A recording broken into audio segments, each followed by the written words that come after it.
Boa noite para vocês. Espero que vocês estejam aí bem animados, né? Tenha feito aí uma boa prova de genética. É uma matéria gostosa, mas demanda um pouquinho de treino e prática, principalmente quando a gente começa a mexer com a parte de cálculo, né, dentro da genética. Mas vocês vão ver que isso aí é uma matéria muito interessante, principalmente quando chegar na parte de melhoramento genético. Então, essa base a gente acaba compreendendo várias coisas, inclusive para a nossa disciplina também, quando nós falamos de controle genético, né, que é um dos tópicos que nós vamos abordar ainda, a gente vê a importância de toda essa questão aí. A gente já conversou aqui a respeito, né,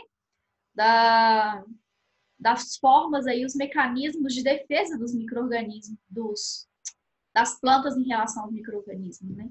Então, a gente tem os genes de resistência da planta e esses genes são ativados e essa ativação é devido aí aos genes do patógeno, né?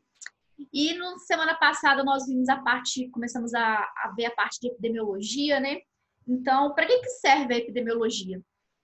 Vamos relembrar e fazer um rápido feedback aí. O que seria epidemiologia? Para que serve a epidemiologia, na verdade? Hein?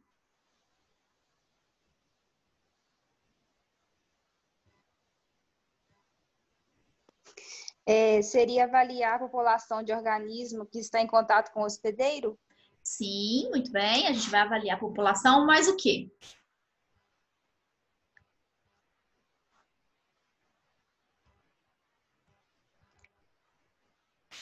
Tem uma coisa muito importante que eu não quero que vocês esqueçam desse conteúdo. Cadê a galera aí? Ciclo do patógeno? Também eu vou analisar como que ocorre o desenvolvimento do meu patógeno, né? Por que eu preciso de conhecer o desenvolvimento do meu patógeno? O que isso implica quando eu vou passar para a parte de cultivo? Se eu for cultivar uma planta, uma cultura, por que eu preciso de saber ciclo do patógeno?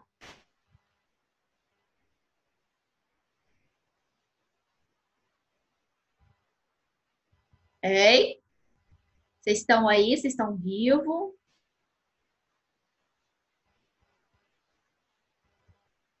Vamos lá, João?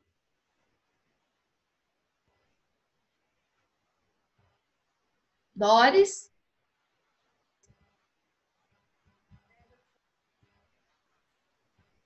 O professor, é para questão de manejo, que tem que saber o ciclo do patógeno. Exatamente. Então, a epidemiologia, ela vai estar afetando de forma direta na hora que eu for mexer com a parte de manejo, né? Então, para quê? Eu analiso como que desenvolve aquele micro-organismo, como que é a taxa de crescimento dele, como que é o desenvolvimento dele em questão de extensão. Para quê? Para eu ver quais são as medidas de controle que eu vou ter que utilizar. Ou também para analisar o quê? Se um determinado produto ele vai ser eficiente para combater aquele micro-organismo, quando que eu tenho que fazer essas aplicações de produtos, né? Então, tudo isso aí envolve a parte de epidemiologia, sendo que a epidemiologia ela vai medir também a questão aí de incidência e de severidade das nossas doenças. O que é incidência e o que é severidade? Eu falei com vocês para não esquecer.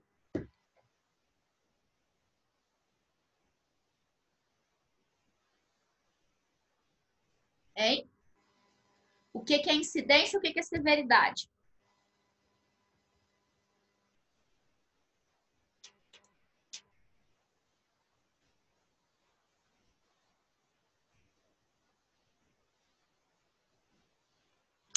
Incidências é se tem ou não a doença e severidade seria o quê?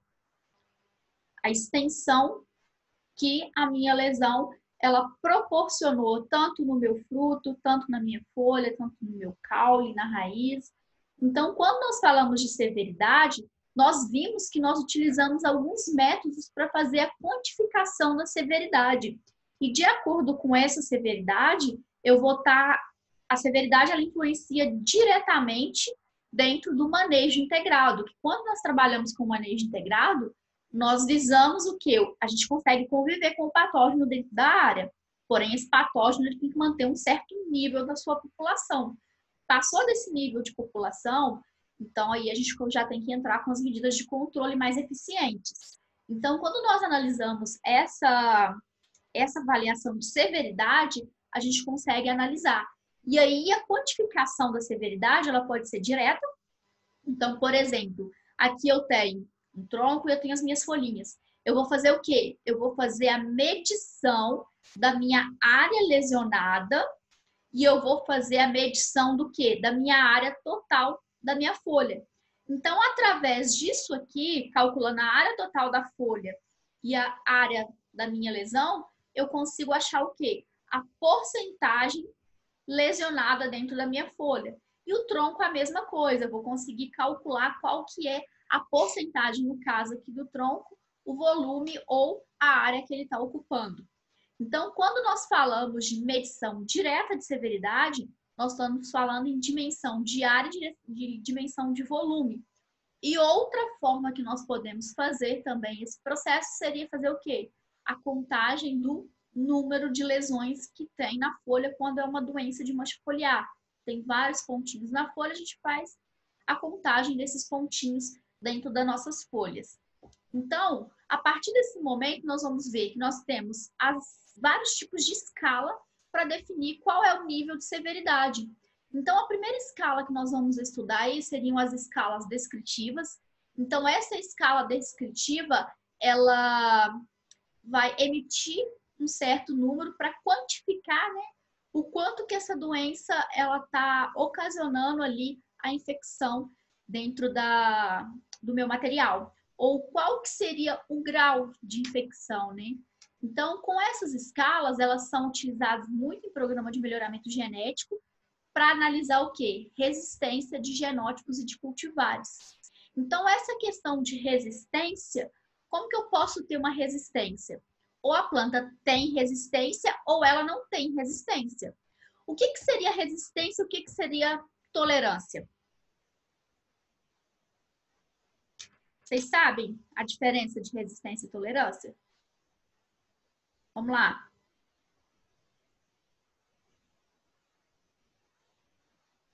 Vitor? Resistência seria que ela não consegue, né, ter aquele parasita. E o segundo caso seria que ela poderia ter o parasita, mas ela consegue viver com ele, mesmo tendo parasita.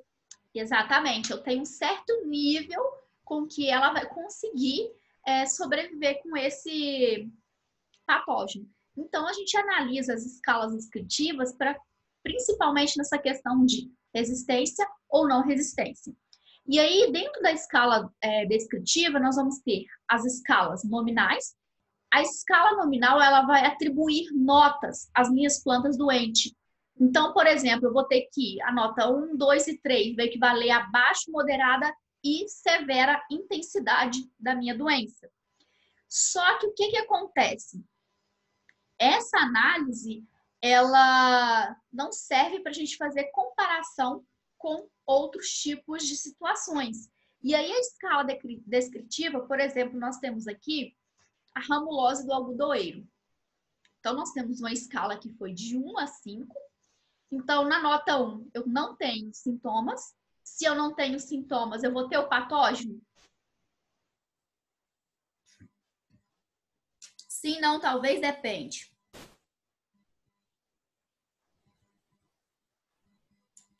Hein?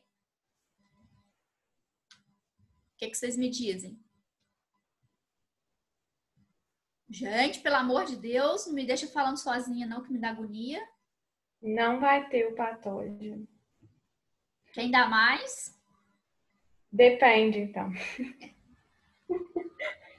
Por quê? No caso, pode ter o patógeno, né? Só que ainda não se desenvolveu completamente. Ele pode estar o quê? Ainda na fase de incubação. Na fase de incubação. Que aí nós vimos que nós temos o período latente e o período de incubação. Então, até esse momento do surgimento, ele está incubado. Não apareceu os sintomas, ainda está no período de incubação dele. Então, pode ser que tenha, pode ser que não tenha. A nota 2, ela foi atribuída para lesões necróticas nas folhas ou nos ramos. Se eu começar a observar alguma lesão necrótica, aí já dou nota 2. Nota 3, comprometimento da região apical e morte do meristema, ou seja, já começou a agravar aí o meu problema. Nota de número 4, quando ocorre o quê? Um superbrotamento da região apical. Esse superbrotamento da região apical vai ser por causa de quê?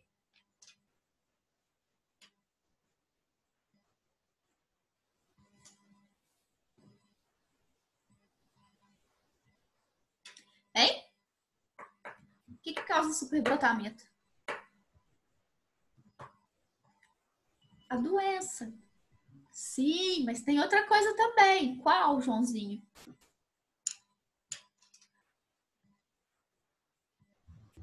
Sei lá, excesso de luz? Não sei. O que seria? Deficiência de nutrientes? Não? Ah. Droga. Qual que é a função da região apical ou meristema apical?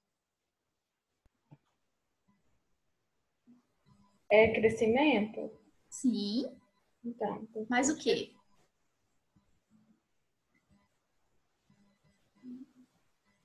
O que nós temos na nossa região apical ali que controla? Vocês já observaram uma planta que ela tem gemas? Vamos pegar aí uma roseira. Uma roseira no seu ramo principal. Vocês já observaram o tanto de gema que tem? Ou não? Um café?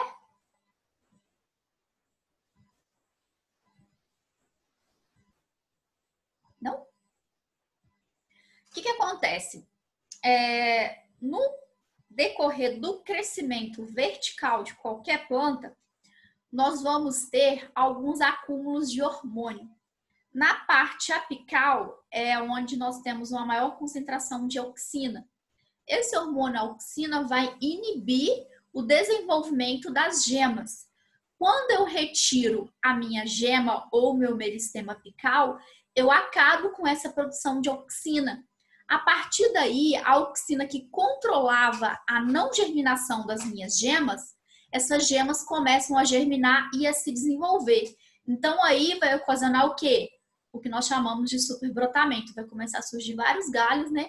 A partir da região aonde ocorreu o processo aí de quebra do meu meristema apical. Isso aí é uma das características. Também quando nós trabalhamos, principalmente com poda no cafeeiro.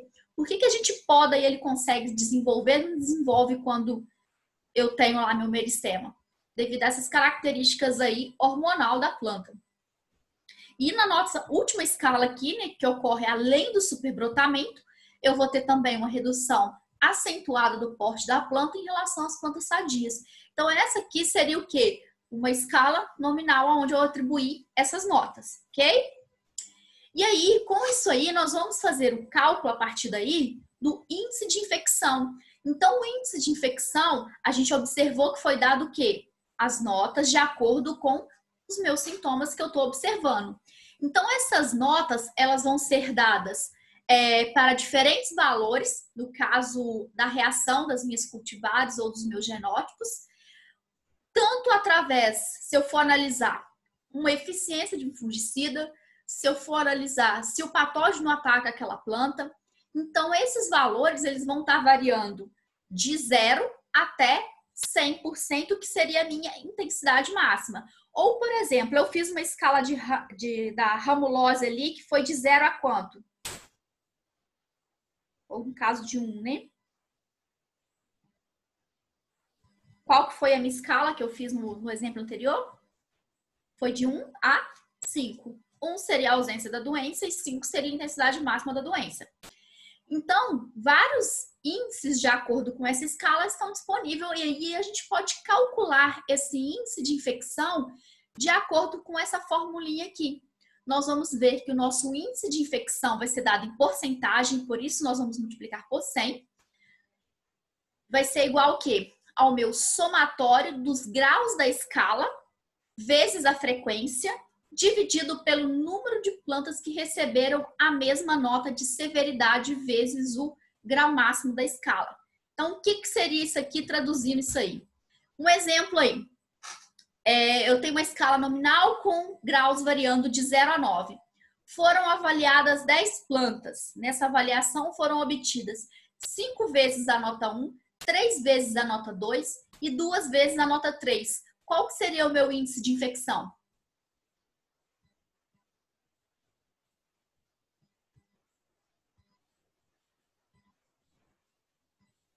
Hein? Cobrar essa na prova, hein?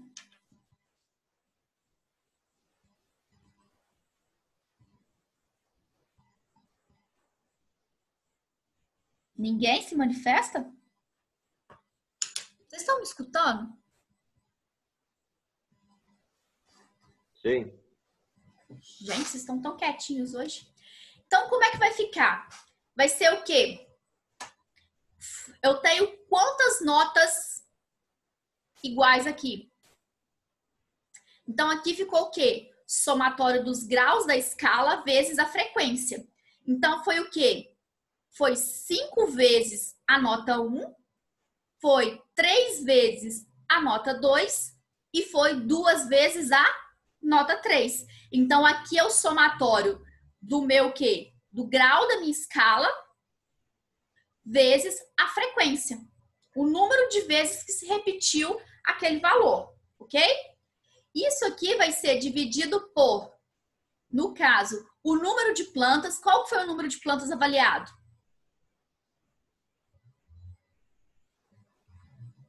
10. Vezes o grau máximo da minha escala. Qual foi o grau máximo da minha escala? 9. Então, eu vou ter um índice de infecção de 18,9%. Isso aqui é um valor muito alto se a gente considerar dentro de uma plantação. Então, assim a gente consegue calcular o quê? A questão de como está a severidade dentro da minha área. Vocês entenderam esse cálculo? Sim, né? Então, tá bom. Nós temos ainda uma outra opção aí, que seria a escala de notas, que ela vai possuir aí a severidade, elas vão ser definidas de acordo com a progressão aritmética ou a progressão geométrica.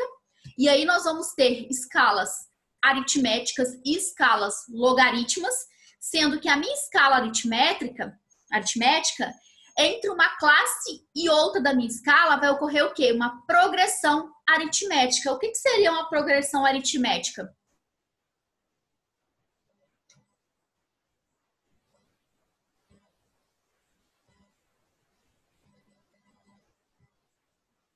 Sempre vai o quê? Vai aumentando os valores gradativos de severidade.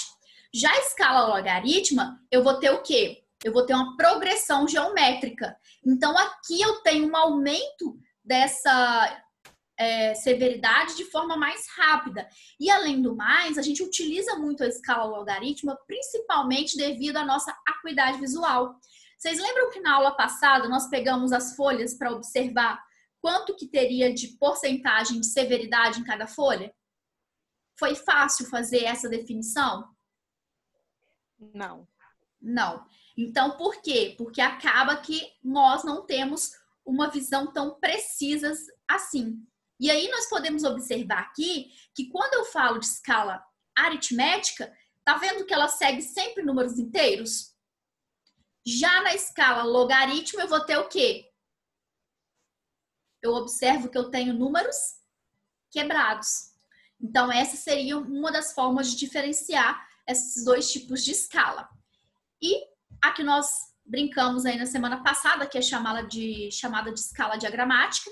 Então, são representações esquemáticas de folha, de órgãos de inflorescência, onde eu vou ter parte sadia e parte doente. E a partir dessa parte doente, que eu vou ter o meu cálculo de severidade. Como que eu vou fazer esse cálculo de severidade a partir de escala diagramática? Primeiramente, eu vou utilizar um medidor de área foliar. O que esse medidor de área foliar vai me fazer? O que ele vai me fornecer de informação?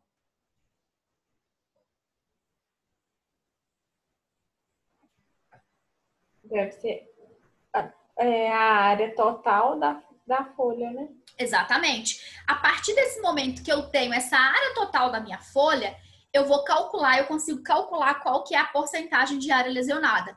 E eu posso estar utilizando também a análise de imagem, utilizando o software aí, o Quant. Esse software aqui é uma benção divina da humanidade, só que não. Esse programa aqui, depois eu vou passar para vocês como que se trabalha com esse programa aqui, uma aula à parte das nossas aulas, tá? Então, esse programinha aqui, ele vai trabalhar com o procedimento de redução de escala de cor. Então, aqui, vocês observem, eu tenho uma folha infectada com ferrugem. Então, o que eu fiz aqui? Se eu analisar essa imagem aqui, eu vou ver que eu tenho vários pixels aqui de cores diferentes. Então, com isso aí, eu não consigo calcular a quantidade de área que eu tenho lesionada. Porém, se eu fizer redução da escala de cor, o resultado que esse programa vai me dar vai ser o quê? Porcentagem em centímetros quadrados. Porcentagem da área com vermelho, porcentagem da área com amarelo e porcentagem da área com verde. E aqui vai me dar a área total lesionada em cada uma dessas cores. Então, se eu analisar essa fotografia aqui da direita e comparar com a esquerda, vocês conseguem observar que as manchas elas estão nos mesmos lugares? E a gente está vendo aqui uma alteração na cor de acordo com o tempo de severidade que eu tenho da minha doença, ou o tempo da minha infecção. A área de vermelho seria o quê? Tecidos que estão o quê? Mais lesionados. Beleza? Aí isso aqui, o que acontece? Esse é um programa onde você tem que fazer essa redução de escala de cor de forma manual. Esse foi o programa que eu utilizei no meu doutorado. O único problema dele é que quando você chega aqui para reduzir a última cor, se você erra, clica no lugar errado, você vai ter que fechar e voltar da estaca 0. Então, é um processo muito demorado e a gente está tentando aí melhorar para ver se a gente consegue fazer um programinha mais diferente aí usando a inteligência artificial. Quem sabe até ano que vem a gente não lança aí um novo modelinho de software para vocês estarem utilizando para cálculo de severidade. Vamos ver se dá certo. E aí nós vemos quais são os fatores que vão afetar a minha quantificação de doença. Primeira coisa, erro pré-concepção. Então, eu tenho tratamento resistente ou com o melhor fungicida, tende a atribuir menor valor de severidade. Por exemplo, eu fiz uma aplicação há 60 dias atrás de um defensivo top, melhor que tem no mercado. E eu vou lá fazer a quantificação de doença a campo. Então, o que pode ocorrer? Eu posso ter ainda o quê? Resíduo desse produto e a minha severidade ela vai estar baixa. O tipo de folha, né? Folhas compostas, elas são mais difíceis de determinar a área. São folhas mais complexas, menores, né? Então, você tem que calcular várias folhinhas ali, né? Tipo de lesão ou tamanho da lesão. Lesão menor são bem mais difíceis, que como é que você vai... Tipo um pontinho de caneta, né? Como que você mede um pontinho de caneta? É uma coisa bem complicada. A hora do dia. Pela manhã a gente tem presença de orvalho. Então isso também dificulta do que nas horas mais quentes devido a essa questão aí da gente fazer a medição da minha lesão. Fadiga e dificuldade de concentração. Que aí vai ser o quê? Se a pessoa ela tiver dificuldade de concentração ou com algum problema ou fadigada com alguma coisa, ela vai ter condições psicológicas para ter o estímulo rápido ali para analisar a questão visual ali da porcentagem de área lesionada ou de dar nota numa determinada planta de acordo com as minhas escalas? Sim, não, talvez?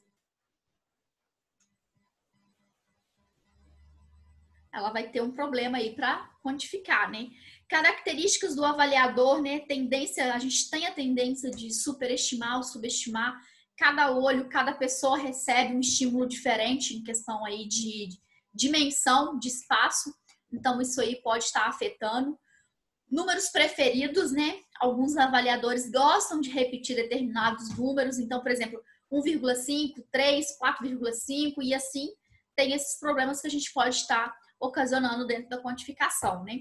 E quando nós vamos analisar também a epidemiologia, nós temos que ver a questão do progresso da minha doença. E aí nós vamos ter o progresso da doença de acordo com o crescimento temporal. Então, esse crescimento temporal, ele vai seguir as mesmas regras do seguinte: doenças de juros simples e doenças de juro composto. O que seria juro simples e o que seria juro composto? Isso aí é fácil, hein? Vamos lá.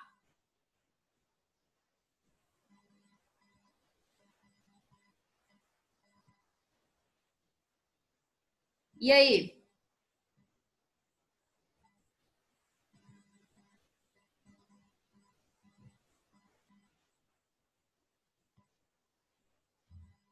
O que vocês me dizem? O composto seria juro sobre juro. Juro simples, só o juro mesmo. Exatamente. E como é que a gente aplica esse conceito para a doença? O que seria doença de juro simples?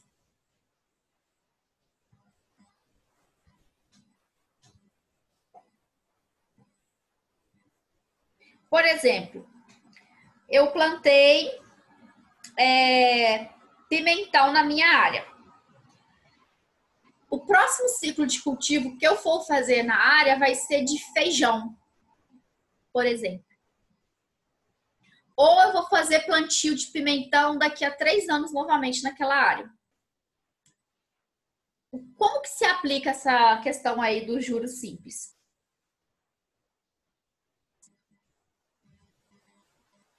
As plantas infectadas num ciclo de cultivo não vai servir como fonte de inóculo para outro ciclo de cultivo. Quem concorda comigo que juro é o quê? Eu vou pegar um dinheiro, juro simples, eu vou pegar um dinheiro, vai ter uma porcentagem ali que vai aumentar o meu dinheiro, aumentar o valor da minha dívida no caso, né? E no final eu vou ter o quê? Uma quantidade maior para pagar de dívida. Com relação a quando nós falamos de doenças com juros simples, vai ser o quê?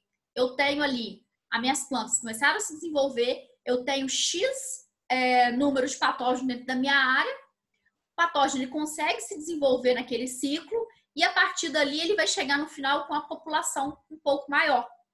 Porém, ela fez o quê? Durante essa situação, ela não vai provocar outro problema no mesmo ciclo da minha doença. Então, por exemplo, doenças de ciclo mais longos. Nós vamos ter aí, seria uma situação. Ou não vai infectar a minha próxima cultura. Um exemplo que nós temos aqui seria a questão da fusariose, que é a murcha do algodoeiro. Ele vai colonizar o interior do xilema. Se ele coloniza o interior do xilema, aquela mesma planta, durante o seu ciclo, até a produção da minha nova safra de algodão, não vai ter o quê? Mais a contaminação com esse patógeno. E nós vamos ter que as doenças de juro composto, ou seja, o que seria uma doença de juro composto? Eu tenho ali a minha infecção, eu tenho ali meu inóculo inicial, minha doença começou. Essa doença, ela começou, o que vai acontecer com ela? Ela vai produzir de forma acelerada novos esporos e o mesmo ciclo de cultivo eu vou ter o quê? Vários ciclos do meu patógeno, correto? Então, isso aí se resume ao quê? Nós vamos ter doença de juro simples, que são consideradas como doenças monocíclicas, ou seja, plantas infectadas durante o ciclo de cultivo, durante aquele ciclo, não serve de fonte de inóculo para novas infecções no mesmo ciclo. E doenças policíclicas seria o quê? Plantas infectadas durante o período que eu estou cultivando, vai servir de fonte de inóculo e novas infecções para o mesmo ciclo de cultivo. Aí entra na nossa questão do seguinte: eu tenho os meus ciclos primários, o meu ciclo primário gera um ciclo secundário. Então, quando ocorre a geração desse ciclo secundário aqui, eu já vou ter o quê?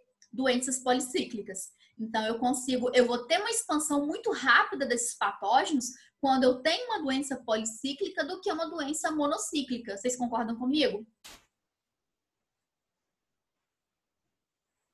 Um exemplo de doença policíclica, ferrugem do cafeeiro. A ferrugem do cafeeiro, ela se expande de forma muito rápida, né? Então, a gente tem que tomar cuidado, principalmente com as doenças que possuem aí os ciclos ou a definição de doença policíclica. E aí, um dos exemplos que nós podemos citar como doenças monocíclicas e policíclicas seria o quê? Murcha de fusariose ou murcha de verticílio, carvão da cana e algumas viroses que não são transmitidas por vetor. Ferrugem de doenças policíclicas, vai ser ferrugem, oíldio, antracnose também. Antracnose desenvolve muito rápido. Manchas foliares em geral acaba gerando mais de um ciclo de desenvolvimento patógeno dentro do mesmo ciclo de cultivo. Viroses com vetor e doenças em geral, que é onde nós temos a transmissão aí por vetor. O vetor, infelizmente, ele é um disseminador muito grande das nossas doenças. E quando nós falamos também no caso aí do desenvolvimento da doença no tempo, nós vamos ver que o progresso da doença, ele vai depender da curva de progresso da doença. Então, essa curva de progresso, que é uma das coisas que nós analisamos muito dentro da fitopatologia, é uma representação, no caso aí do meu padrão de uma epidemia em relação a números. Então, vai ser o quê? Quantidade de tecido doente ou quantidade de plantas doentes, vai depender dos dados que eu tenho e vai depender do tempo. Então, essa relação aí vai me dar o quê? Uma relação de tempo e proporção da doença vai me gerar a minha curva de progresso da doença, que seria essa aqui. Então, essa aqui, ela é a minha curva de progresso da doença. O que eu posso observar com essa curva aqui? Eu tenho dois tipos aqui. O que vocês me dizem com relação à minha doença de linha azul e a doença de linha vermelha?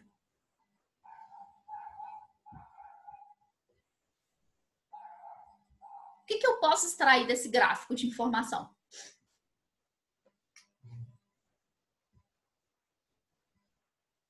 Hein?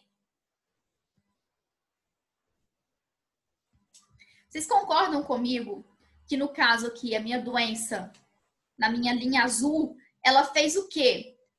Logo que ela apareceu, rapidamente ela teve o quê? Um aumento significativo na proporção da minha doença, ou seja...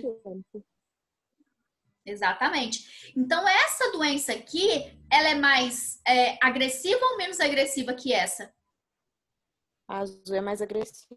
A azul é mais agressiva. Então, a vermelha, ela vai ser o quê? Ela é mais moderada. E isso aqui eu pude perceber de acordo com o quê? Com a curva de progresso da minha doença. E qual que é a importância de eu analisar essa curva de progresso?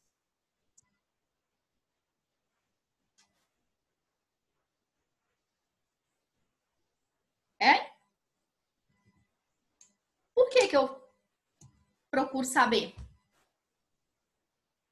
Para ver o quê? Essa curva de progresso, ela está ligada com o número de ciclos da minha infecção.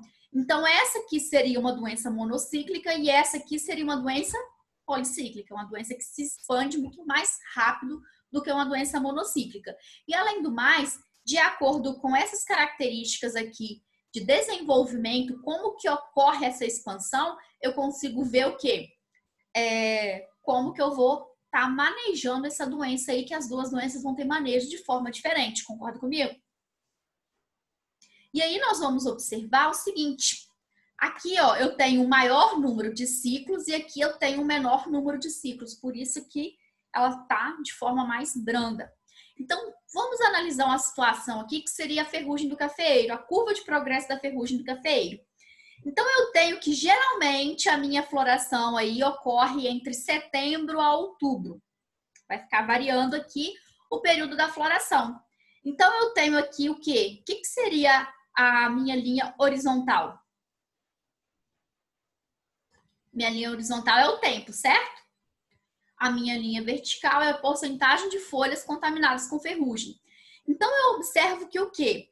A partir aí colocar aí mês de abril, maio, a gente começa a ter uma redução no número de infecção, número de folhas lesionadas de ferrugem, né? Então, a partir daí, eu vou ter uma queda nisso aí, e essa queda vai atingir o quê? Isso aqui vai ser o quê? Devido às temperaturas. Só que aqui começa a ter o quê? A partir de outubro, novembro, segunda quinzena de outubro, início de novembro. O que acontece com a temperatura nesse momento? Aumenta. E o que acontece com o período chuvoso? Aparece, né? Aumenta o volume de chuva. Aumenta o volume de chuva. Então, com isso aí, eu vou ter o quê? Eu vou ter umidade e eu vou ter temperatura. A ferrugem, ela é uma doença que ela gosta de qual tipo de clima? Já falei com vocês aqui. Quente e úmido. Quente e úmido. Então, o que vai acontecer nesse momento aqui? Então, essa aqui, considerando aqui a minha época de novembro até a minha época de fevereiro, ela é considerada como a minha época crítica. Se eu não fizer um controle eficiente nessa época aqui, o que vai acontecer nos meses posteriores?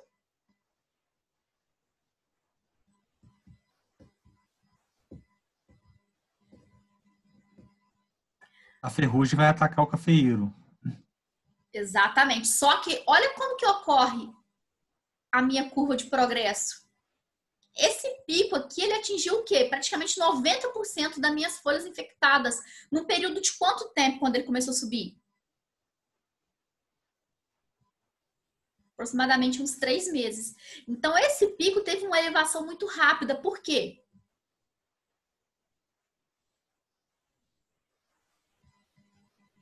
Porque tinha condições favoráveis para propagação.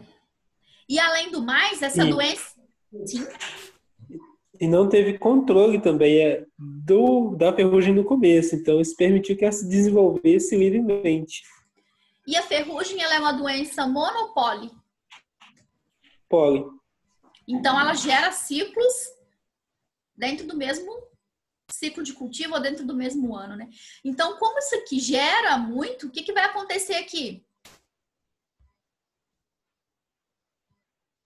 Eu vou ter um pico muito elevado. Então, qual que seria a faixa recomendada para ferrugem, no caso aí, para aplicação de fungicida? Acima de 5% até uma média de 15%. Passou disso aí, a gente atingiu aqui 20% de dano, rapaz, você vai aplicar fungicida, mas a desfolha ela já vai ter sido severa, você já vai ter perdido muita folha nisso aí. Então, a gente conhecer essa curva aqui do progresso é importante para quê? Para a gente ver que ocorre esse pico de crescimento, né? E por que chega nesse pico aqui, ocorre uma redução aqui na minha porcentagem de folhas com ferrugem? É temperatura? Porque a desfolha foi muito grande. Eu já não vou ter folha mais, vamos dizer assim, né? A ferrugem está instalada, não vou ter folha para ela infectar. Então, aí começa a reduzir a quantidade de porcentagem de folhas infectadas, porque ocorre a desfolha. Ok?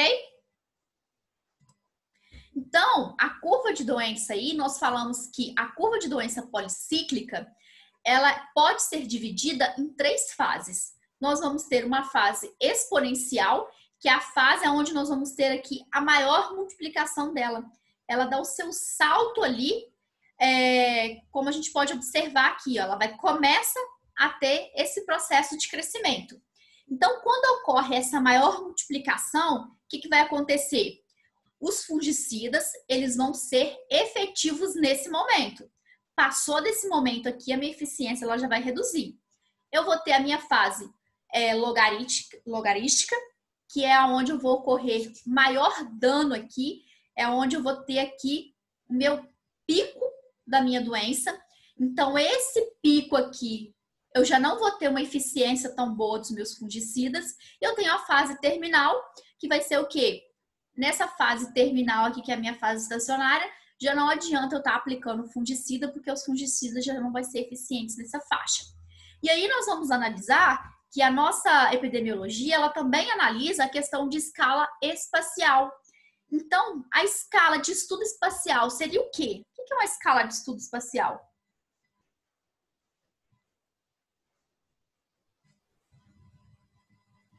O que eu considero como espaço?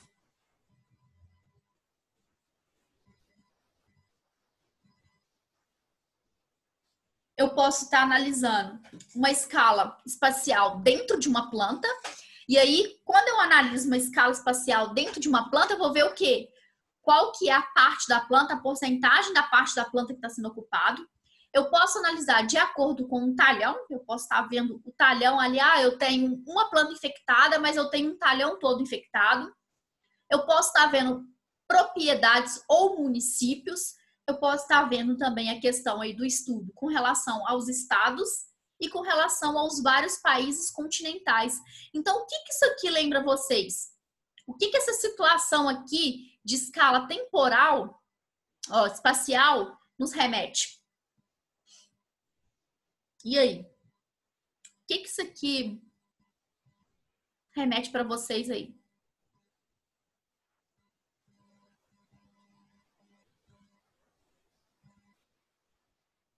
Nós estamos vivendo o quê? Qual a situação que nós estamos hoje?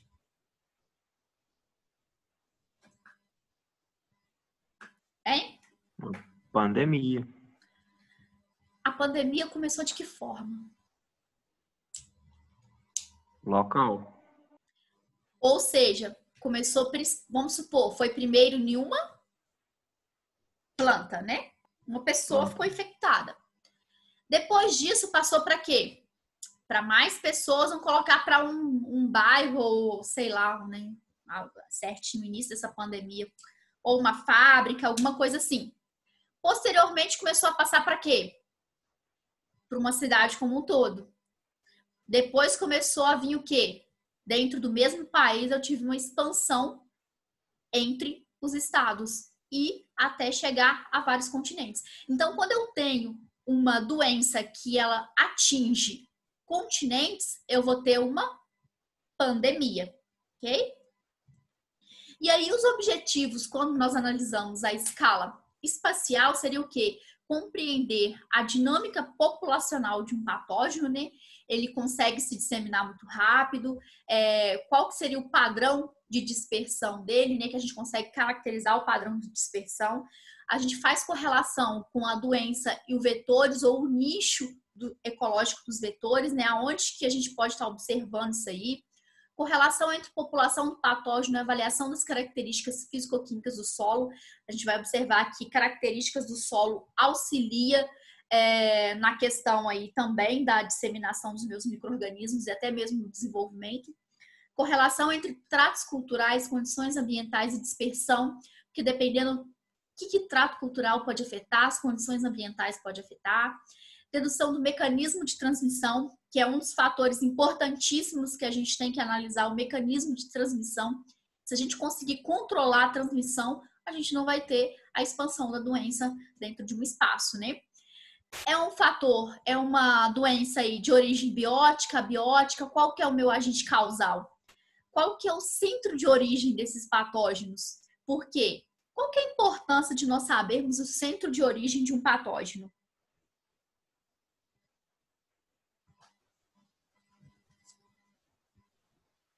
Hein? O que vocês me dizem? Centro de origem de um patógeno.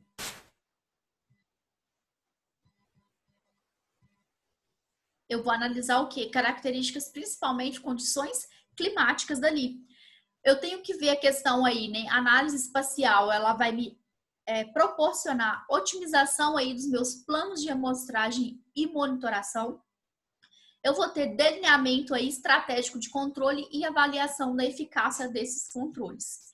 Então, quando nós falamos em abordagem aí de forma espacial, eu vou analisar o arranjo espacial das minhas plantas doentes. Então, aqui eu tenho vários padrões. Eu vou analisar o seguinte, aqui eu tenho um padrão, ela está distribuída de forma regular, ela está distribuída de forma ao acaso e ela está distribuída de forma agregado. Então, se eu for analisar um padrão de distribuição espacial de plantas e órgãos doentes de forma regular, o que eu posso deduzir com esse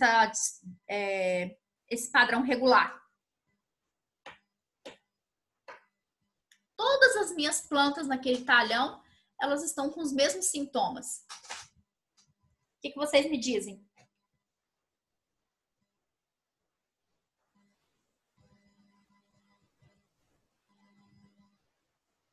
Seria o quê? Isso aí provavelmente seria um agente causal de ordem abiótica, né? Que quando nós paramos para analisar doenças de ordem biótica, elas não seguem um padrão regular. Ela vai seguir um padrão ao acaso ou um padrão de forma agregado. Então, um padrão de forma ao acaso ou aleatório, que a gente pode observar também, é plantios casuais aí. No caso, eu posso ter mudas ou eu posso ter sementes infectadas. Então, essa forma ao acaso aqui, aleatória, é onde eu vou ter o meu início da minha infecção, início do desenvolvimento da doença ali naquele local. Invasão pelo vento de alguns patógenos com vetor, por exemplo. Dispersão a longas distâncias pode ocorrer através desse sintoma aqui que a gente observa ao acaso. Quando nós falamos de padrão agregado, né? O patógeno disperso, ele pode ser disperso por respingo de chuva, então ele vai começar, respinga de uma planta para outra, e aquilo ali, uma planta começa a contaminar as plantas que estão ao seu redor. Posso ter aí patógenos que são dispersos por tratos culturais, né? Que as plantas que estão próximas ali da planta contaminada, se eu vou fazer uma poda, eu vou estar podando logo em seguida aquela planta contaminada, então isso eu vou contaminar aquelas plantas que estão ao redor. Nós temos que o agregado ele tem uma dispersão a curta distância e nós temos também manchas favoráveis aí, principalmente algumas manchas também de fertilidade ou manchas de umidade pode estar ocasionando essa questão. E aí, quando nós analisamos o arranjo dessas plantas, qual que seriam as etapas, né, do estudo do arranjo dessas plantas? Eu vou escolher a área que eu vou avaliar, eu vou medir a distância entre as unidades amostrais, qual que seria o espaçamento de uma planta para outra, qual que seria, vamos dizer assim, eu vou monitorar o início do meu problema, eu comecei a observar um problema ali, então eu vou ver que o quê? Eu tenho uma incidência muito baixa e eu vou acompanhar a evolução dessa epidemia. Então, quando nós falamos de epidemia, ela é mais local. A partir desse momento, eu vou fazer o quê? Eu vou analisar a distribuição nas linhas de plantio. Eu vou analisar linha por linha para ver se o quê? Se eu estou com problema só numa linha, se eu estou com problema em todas as linhas, mais no início da linha, mais no meio da linha, mais no final. Eu vou analisar também a distribuição aí em áreas delimitadas, que seriam os meus quadrados ou os meus talhões, né? Então, com isso aí, eu consigo chegar num arranjo de como está ocorrendo as minhas plantas. E a partir desse arranjo, vamos supor que eu fiz uma avaliação numa área e eu obtive esse resultado aqui. Então, o que eu estou observando nesse resultado aqui?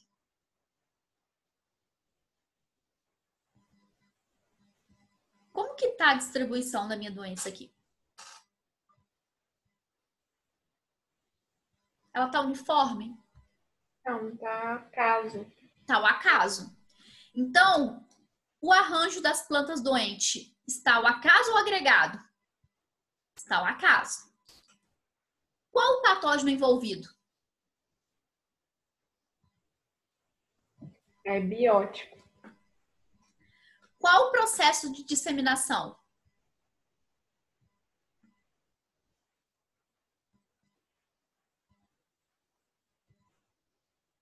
Processo de disseminação a longa distância, ou semente, ou também mudas contaminadas que acabaram indo para campo, ok? E aí, a partir do momento que eu faço esse arranjo, o que eu vou fazer? Qual que seria o meu objetivo? Então, o objetivo seria avaliar o patógeno. Eu vou procurar ali esporos, ovos, juvenis, no caso de nematóides. Eu vou ver a questão de avaliar a doença, a questão de sintomas, se está aparecendo sintoma, se não está aparecendo sintoma. Eu vou ver a questão de umidade natural, né? A unidade que eu vou fazer a minha amostragem vai ser por planta, vai ser por talhão, vai ser fruto, vai ser solo, vai ser folha, vai ser caule. E o que eu vou fazer com isso? Quais são os tipos de dados que eu tenho? A ausência ou presença de patógeno ou doença, número de lesões ou número de propágulos, ou número de frutos ou número de folhas doentes. Então, isso aí eu vou conseguir chegar no quê? A partir desse momento, eu vou ter uma característica do meu pato-sistema, que seria, o pato-sistema seria planta, ambiente e o meu patógeno. E a partir daí eu vou escolher o quê? O melhor método de manejo para estar reduzindo a incidência desse patógeno. E a partir daí, agora, nós vamos começar o nosso processo de revisão. Vocês querem tirar alguma dúvida da parte de epidemiologia?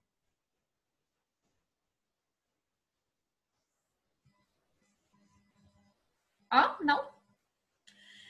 Então, primeiramente, aí, vamos começar aí com a questão de ambiente e doença. Como que o ambiente pode afetar a doença?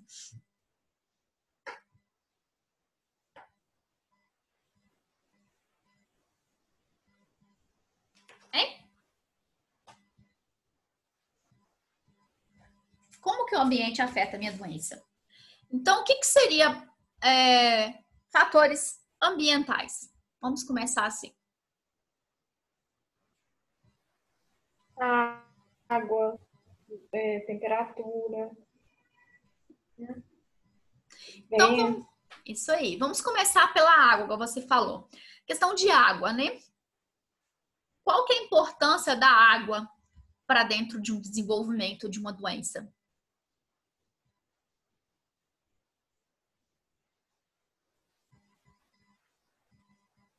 Vai estar relacionado com o meu processo de umidade, e umidade favorece o quê? No caso de fungos, germinação de fungos, no caso de bactérias e no caso de nematóide, ajuda também no processo de locomoção, correto? Então, a água ela é importante devido a essa questão de umidade. O vento. Qual que é a importância do vento para uma doença? O vento pode... A dispersão da doença. A dispersão. E, além do mais, vamos colocar aí regiões de ventos fortes. O que acontece geralmente com as folhas da planta em região de ventos fortes?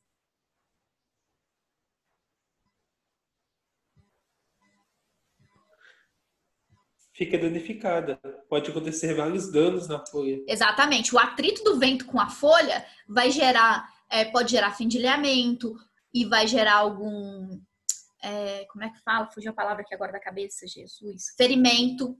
Então, eu vou ter uma porta de entrada para esses patógenos, para essas doenças. E favorece no processo de disseminação. E temperatura?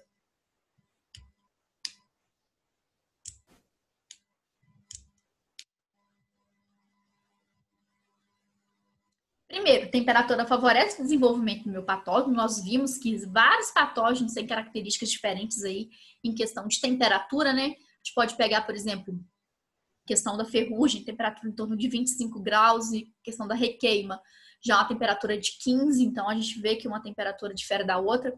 Além do mais, altas ou baixas temperaturas pode alterar a suscetibilidade da minha planta, porque tanto temperatura muito elevada quanto temperatura muito baixa vai causar redução dos compostos fenólicos, e essa redução dos compostos fenólicos ela é importante porque esses compostos fenólicos são tóxicos para esses patógenos.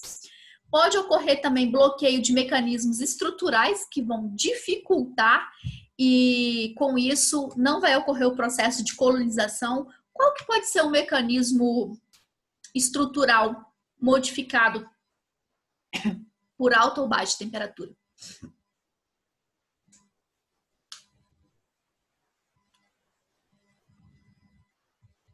Hein?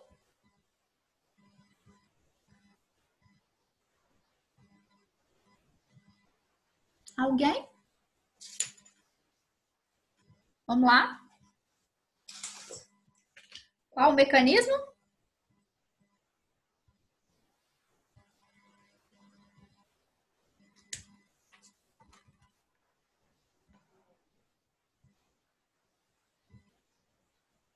Qual é? Estômago. Com Os esse nome desse estômatos, né? tamanho, pessoas. Oi? Com esse nome desse tamanho, não tem como não acertar, hein? Uai, eu tô passando cola para ver se vocês colaboram aí nas respostas comigo. Então, o que acontece? Temperaturas muito elevadas, os estômagos fecham por causa de perda de água, né? E temperaturas muito baixas também ocasiona menor processo de transpiração e, com isso, os estômagos permanecem menos tempo abertos. Tem a questão que baixas temperaturas retardam também o desenvolvimento da minha planta. Então, acaba no que retarda o desenvolvimento da planta, a planta ela se torna mais suscetível e surge também sintomas de tombamento e napiófilo em baixas temperaturas, que são fungos que gostam de temperaturas mais amenas. Dentro do processo de luz, o que a luz pode interferir na minha doença?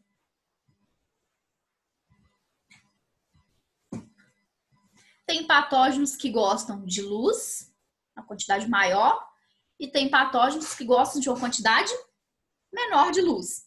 Tem pessoas que preferem uma cachoeira e tem pessoas que preferem uma praia. Existe diferença nos dois locais?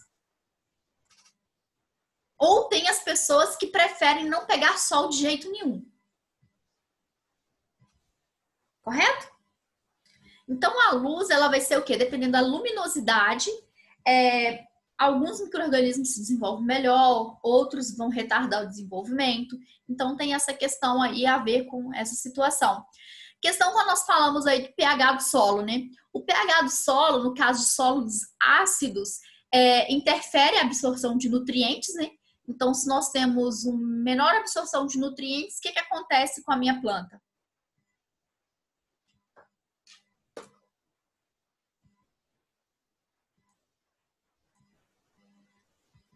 Se vocês comem 500 gramas de picanha por dia, considerando almoço e janta, ou melhor, picanha não, vocês comem aí 4 colheres de arroz. Só que o arroz agora não tá dando para comer 4 colheres mais não. Vocês vão ter que comer 2. O que vai acontecer? Vai perder peso. Ai, tomara. Mas vamos lá. Além de perder... Vai ficar fraco, debilitado, com pouco desempenho. Exatamente. Não vai conseguir ver a aula depois, fazer os exercícios de fitopatologia, né? Porque vai estar ali assim, ai, tô zonzo. Então, isso aí acontece com a planta da mesma forma. Se falta absorção, diminui a absorção de nutrientes, se falta nutrientes, ela vai ficar uma planta debilitada. E nós, quando nós estamos debilitados, nós estamos mais suscetíveis a quê? Doenças. Exatamente. E principalmente o Covid. Comecem a fortalecer o sistema imunológico de vocês, uma alimentação mais balanceada, mais equilibrada, para a gente poder voltar para as nossas aulas práticas de laboratório, que tem muita coisa bacana para a gente aprender lá dentro do laboratório e a campo também, né? Nós temos que ter nossas aulas de campo. Nível de acidez e de alcalinidade também está relacionado com os patógenos, né? Se vocês viram isso em microbiologia, que os micro-organismos eles desenvolvem também faixas diferentes de pH, então acaba que isso aí interfere. O processo de nutrição, né? Igual a gente já falou, o desbalanço nutricional, ele gera problema. Então, qual que seriam os problemas que esse balanço nutricional ele pode estar gerando? Nitrogênio em excesso vai causar um rápido desenvolvimento da minha planta, um rápido desenvolvimento do meu tecido, e com esse rápido desenvolvimento eu vou ter o quê? Um atraso no processo de lignificação. Qual que é a função do processo de lignificação? Da sustentação à célula, né? Porque aí vai enrijecer a parede celular, deixando ela mais firme. Exatamente. Então, acontece isso aí. Acontece que o quê? Vai ficar mais duro, né? Então, no que eu tenho uma parede mais dura, vamos supor, eu vou fazer uma parede de... Vou fazer uma parede de barro ou de concreto. Qual que é mais fácil de quebrar?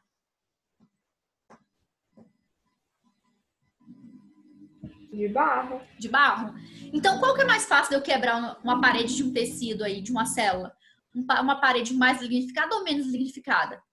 Menos lignificada.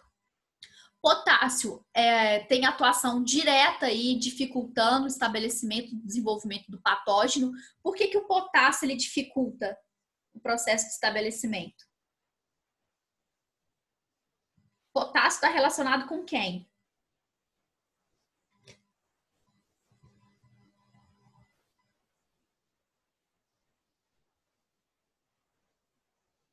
Força protomotora. O que acontece com o potássio? O potássio ele está equilibrando o quê? O estômago. Estômago, mas ele regula outras funções dentro da célula.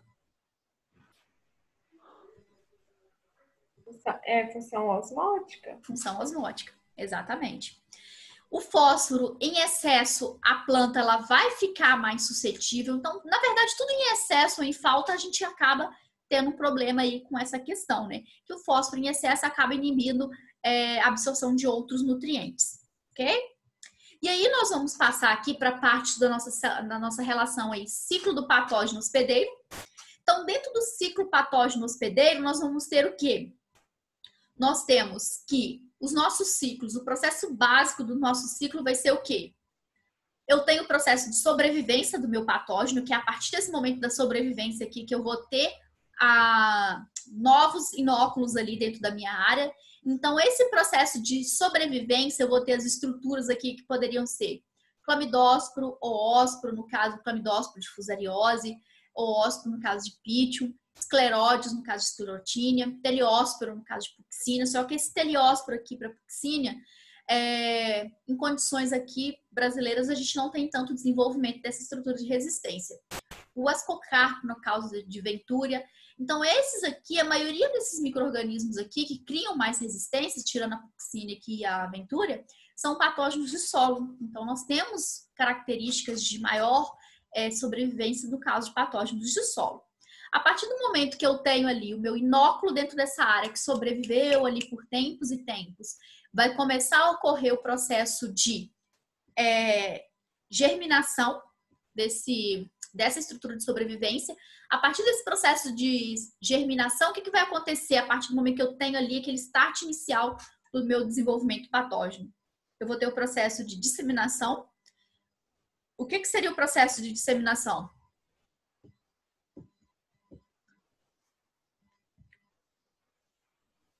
Eu estou espalhando os meus esporos, né? Então, esses esporos eles vão ser disseminados. Após eles serem disseminados, eles vão se depositar na superfície de uma folha, na superfície de um fruto, e a partir daí vai começar o processo de infecção, que é o momento que ele começa a entrar em contato com quem? Com a minha célula do hospedeiro. Ele entrou em contato com a célula do hospedeiro, ele vai se desenvolver.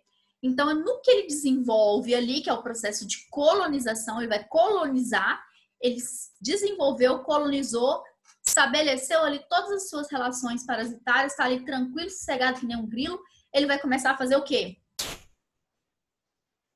Se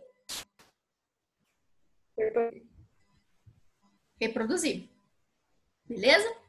Então, com isso aí, nós vamos ver que o ciclo das relações é constituído por algumas fases ou alguns eventos sucessivos, né? Um evento depende do outro de forma ordenada para que ocorra essa doença. Que aí, por exemplo, eu tenho o processo de disseminação, mas dentro desse processo de disseminação não ocorre o processo de infecção. Se eu tenho o processo de infecção anulado, o que vai acontecer?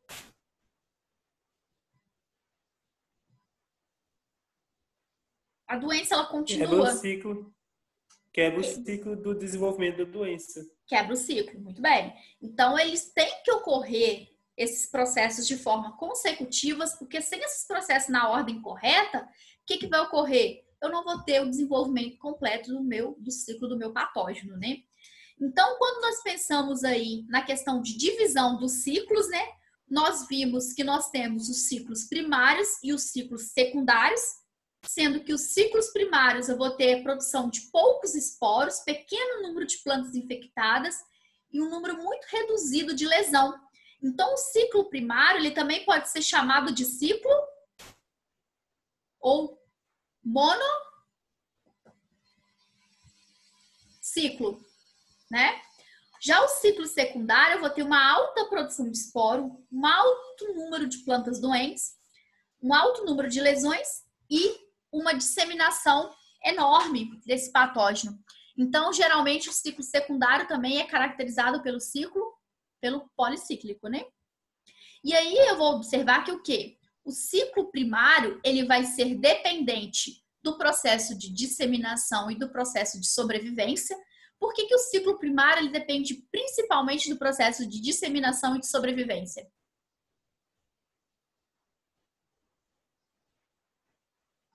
Eu tenho um número reduzido de plantas infectadas.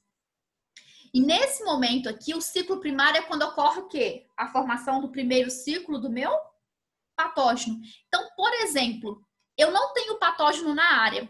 Se eu não tenho patógeno na área, para que ocorra o ciclo primário, vai ter que vir o quê? Um patógeno de fora, correto?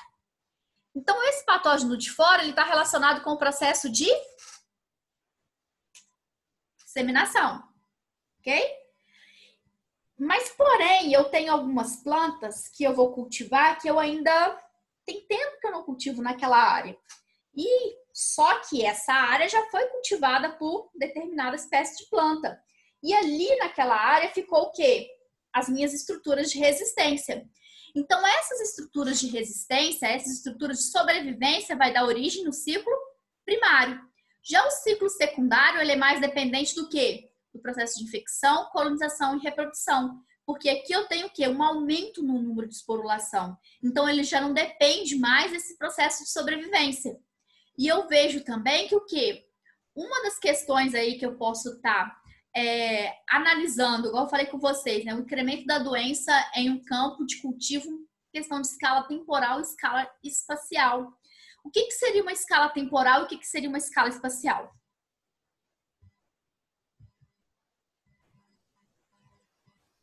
Hã? A escala de tempo, eu vou analisar o quê? A porcentagem de severidade dentro da minha área, no espaço de tempo, e a minha escala espacial vai ser analisada de acordo com a expansão em regiões, né? Ou cidades, ou estado, ou país, e por aí vai. Então, esses processos de escala temporal e escala espacial vai depender de quem? Da disseminação, da liberação, da dispersão e da deposição. Porque esse momento que ocorre esses processos aqui, a doença ela está fazendo o quê? Ela vai expandir no tempo e ela consegue expandir no espaço. E aí nós vamos ver que, com relação aí à fase, né, do nosso ciclo, nós vamos ter o processo aqui de sobrevivência. Então, esse processo de sobrevivência aqui, eu posso ter estruturas do meu patógeno que se especializou, por exemplo, emaranhado de hifas, ou aumento da minha parede, duplicação da minha parede. Isso aí vai ocasionar o quê? As minhas estruturas de resistência, que vai conseguir sobreviver a condições adversas, ou eu posso ter também alguns micro-organismos que vão se desenvolver em matéria orgânica. Então, após o final do ciclo de cultivo, o que eu vou ter ali? Qual que vai ser as minhas fontes de inóculo? Os restos culturais. Os restos culturais. Então, eu posso ter os meus restos culturais. Então, esses restos culturais aqui, o que vai acontecer com esses restos esses restos culturais? Desculpa aí, galera. Então, essa fonte de inóculo aqui, esses restos culturais, a partir desse momento vai ocorrer o processo de quê? De disseminação, né? Que aí eu vou ter o quê? Eu vou ter a liberação desses inóculos aqui. E esses inóculos aqui, no que eles estão liberados e dispersos, eu posso ter dispersão, que é o transporte entre a liberação e a deposição. A deposição é a chegada do esporo, né? No meu tecido do hospedeiro. E a partir do momento que ocorre esse processo de liberação, o que vai acontecer? Vai ocorrer o processo de germinação. Esse processo de germinação vai emitir quem? O meu tubo germinativo. Esse tubo germinativo, ele vai se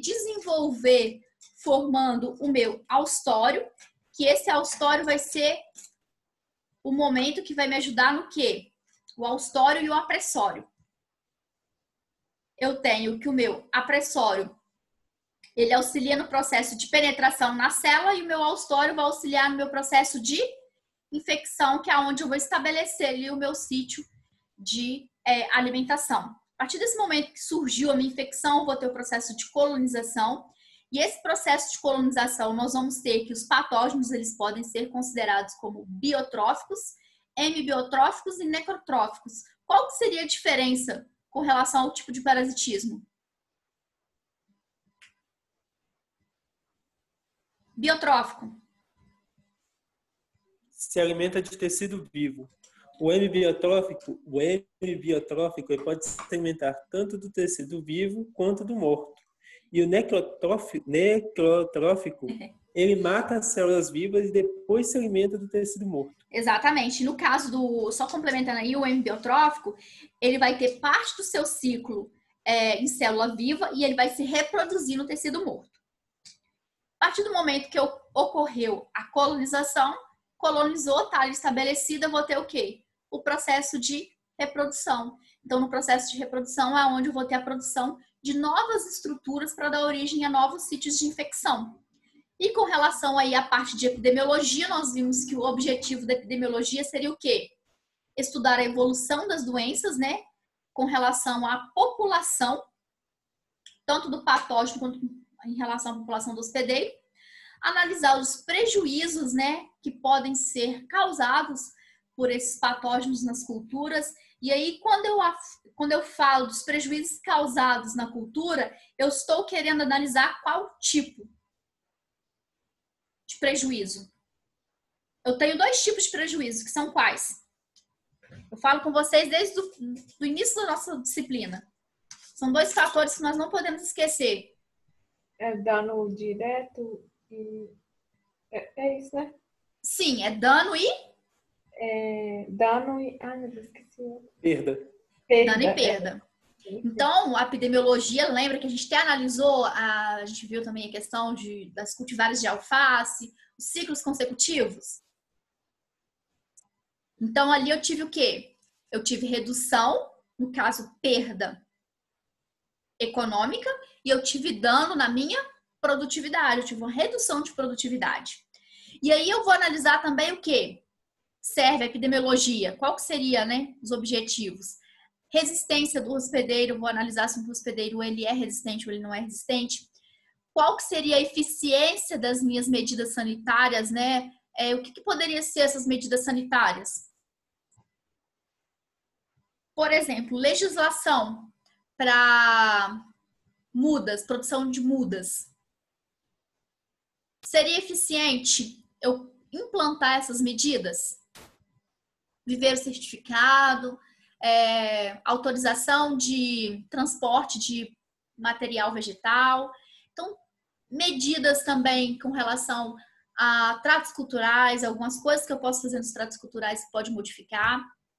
E com relação, um dos principais objetivos também, que é a questão da utilização de fungicidas. Então, se não fosse a epidemiologia, essa avaliação de eficiência de fungicida nós não teríamos. E aí nós vamos ver que os fatores envolvidos dentro, né, quando nós pegamos aí a parte de doença de planta, qual que seriam os fatores envolvidos para que ocorra a doença? Que a gente não pode esquecer também.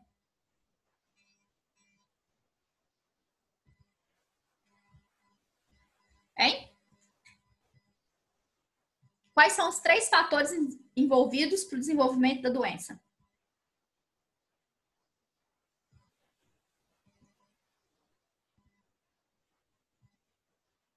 Ambiente? Patógeno e hospedeiro. Então, eu vou ter o quê? O triângulo da doença. Sem o triângulo da doença, não ocorre desenvolvimento da doença, certo? Então, eu tenho que ter um patógeno virulento, um hospedeiro suscetível e um ambiente favorável. E qual que seriam as condições que afetam o desenvolvimento das pandemias, né? No caso, o nível de virulência e agressividade do patógeno, que a gente consegue medir através da epidemiologia, o nível de resistência ou de suscetibilidade do hospedeiro, que aí, né, igual eu falei com vocês, existem planta resistente, existe planta tolerante. Então, se eu tenho uma planta tolerante, vamos supor aí, eu estou querendo plantar um genótipo, mas não tem nada com relação ao melhoramento genético desse genótipo. Mas eu sei que ele é tolerante a uma determinada doença. E tem outro genótipo que ele é suscetível. Eu vou plantar um genótipo suscetível ou eu posso plantar um genótipo tolerante? Hein? Lógico que o tolerante ele vai estar o quê? Ele vai reduzir o desenvolvimento do meu patógeno e com isso ele vai afetar o quê? A minha epidemia. Isso significa que o patógeno não está a campo? Não, ele está a campo. Só que o nível de dano dele é menor. A quantidade de inóculo próximo ao hospedeiro, isso aqui é outro fator também muito importante, né? Quanto mais inóculo do meu patógeno eu tiver próximo ao hospedeiro, maior vai ser o quê? Mais rápido vai ser o desenvolvimento da minha epidemia. O tipo e idade da cultura também influencia, práticas culturais, temperatura, umidade, luminosidade, né? Nós já observamos, estudamos isso aí. Então, com relação à epidemiologia, nós podemos dizer que o quê? A epidemiologia é o estudo da população de patógenos estudo da população de patógenos em relação à população do hospedeiro e com isso aí resulta na doença que vai fazer o quê? É a interação desse processo aí do número de patógenos presentes na área com relação ao meu hospedeiro. E com isso aí vai estar influenciando quem? Ambiente e também a interferência humana. Ok? Dúvidas? Queiram me perguntar mais alguma coisa? Conseguiram fazer as atividades? Vocês querem ajuda na atividade?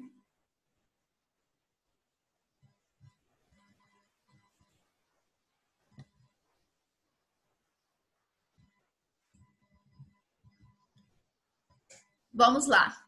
E aí, galera? Ou vão bater papo?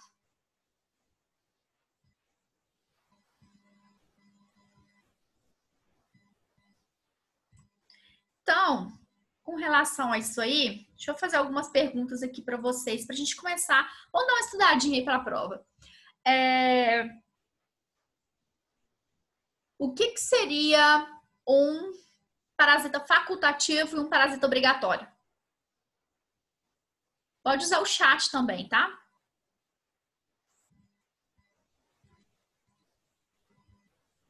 E aí?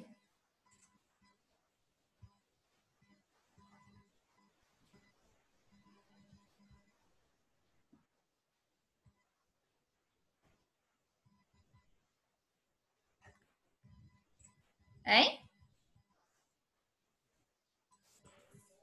O parasita obrigatório, ele cresce e sobrevive somente associado a tecidos vivos, né? Exatamente. E o parasita facultativo, ele pode ter partes do seu ciclo de desenvolvimento na matéria orgânica do solo. Ele não precisa de um hospedeiro vivo. Então, beleza.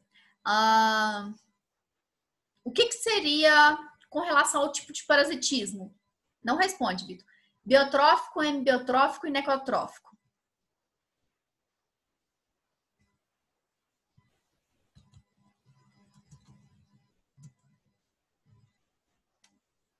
Ninguém?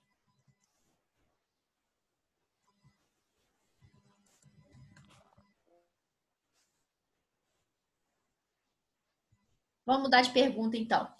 O que é o postulado de Koch? Para que serve o postulado de Koch?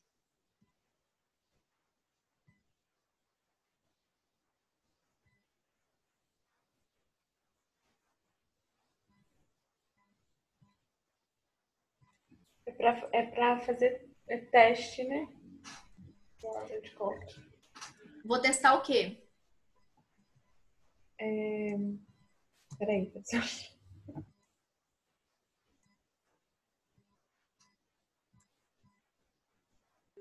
Vai isolar e testar o vírus, o patógeno nas plantas para ver o seu desenvolvimento, se é suscetível ou não. E vamos lá. O postulado de Koch, na verdade, ele vai servir para o processo de diagnose. de qual é o meu agente causal, correto? Então, eu tenho que o meu agente causal, ele pode ser o quê?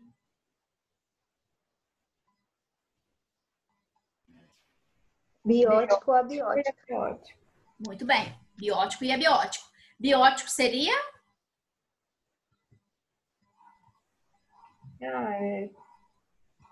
Condições de ambiente. Os vivos, como bactérias. Isso aí. Biótico que você Não, falou, né? biótico que ela falou, né? Biótico que é vivo. E abiótico? Vivo. Que não é condições naturais, né? De ambiente. Exatamente. E aí nós vamos ter também que o quê? De acordo com esse tipo de relação aí, se os meu agente causal é biótico ou abiótico, o postulado de Koch ele vai me mostrar isso. Por quê? Eu tenho uma parte do postulado de Koch que eu vou fazer o processo de isolamento desse material em cultura pura. Então, essa cultura pura proporciona um desenvolvimento muito bom de micro-organismos, no caso de fungos e algumas bactérias. E alguns fungos também, né? Que tem os fungos que são parasitas obrigatórios. Então, de acordo com o desenvolvimento, eu consigo identificar o meu agente causal e, além do mais, se eu vejo se é uma doença biótica ou abiótica, e eu consigo chegar ao quê? Na estrutura, na formação da estrutura completa, no meu sinal de forma completa. E a partir do sinal pegando de forma completa, eu consigo chegar em qual que seria realmente o meu agente causal. O problema, quem é o problema que está ali. E eu posso utilizar também o postulado de Koch para identificação de novas doenças que ainda não são descritas na literatura. Qual que é a diferença de sintoma e sinal? Sintoma é qualquer modificação morfológica que pode ser visível a olho nu, e sinais são as estruturas que são produzidas nos patógenos nos tecidos da planta. Oh, show! Muito bem! Vai pro céu! O que é um parasita e o que é um saprófita?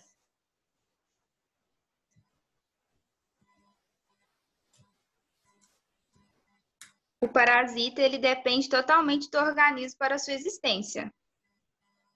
Já o saprófita, ele precisa da matéria orgânica em decomposição para sobreviver. Muito bem. Vocês estão sabendo a matéria direitinho.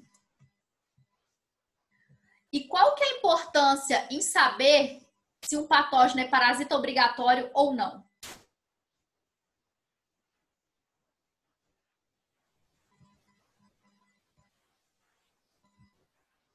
Aí complicou, né? E aí? O que vocês me dizem? Para que eu preciso de saber se um parasita se o patógeno é um parasita obrigatório ou não obrigatório? Vai fazer diferença essa informação?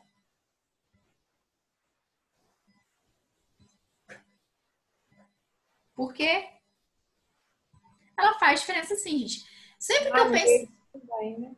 Oi? Para saber, talvez até como que um produto vai agir na planta, né? Sim, questão de manejo também, porque parasita obrigatório ele desenvolve resto cultural? Não. Não. Então ele vai fazer o quê? Eu tenho que eliminar. Preciso de eliminar resto cultural ou posso incorporar? Eu posso incorporar, né? No caso de parasita não obrigatório, eu tenho que fazer o quê? Eliminação do meu resto cultural para reduzir o meu número de inóculo. E aí vamos pensar no seguinte: manejo de restos culturais e práticas de rotação de cultura são efetivas? No caso, seria igualmente efetivo para doenças causadas por parasita obrigatório e saprófita facultativo?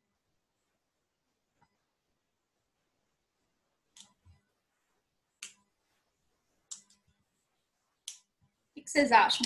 É rotação de cultura e o outro é o quê? Manejo de restos culturais. Manejo de restos culturais para saprófitas. Então, para parasita obrigatório ou saprófita facultativo, vai ser igual? Não. Não, Não. porque eles têm ciclo de vida diferentes. Muito bem. Deixa eu ver aqui mais o que nós podemos abordar aqui. Qual que é o objetivo da epidemiologia?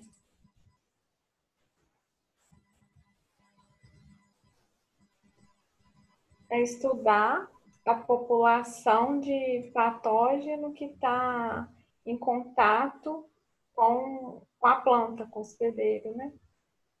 Mais o quê? Mais ou menos por aí. Mais ou menos por aí. Mais o que eu posso acrescentar? Os fatores ambientais. Tá. Vamos pensar, ó, objetivo. Qual que seria o objetivo? Eu vou pegar uma dessas questões que eu tô perguntando e vou colocar como discursivo, hein?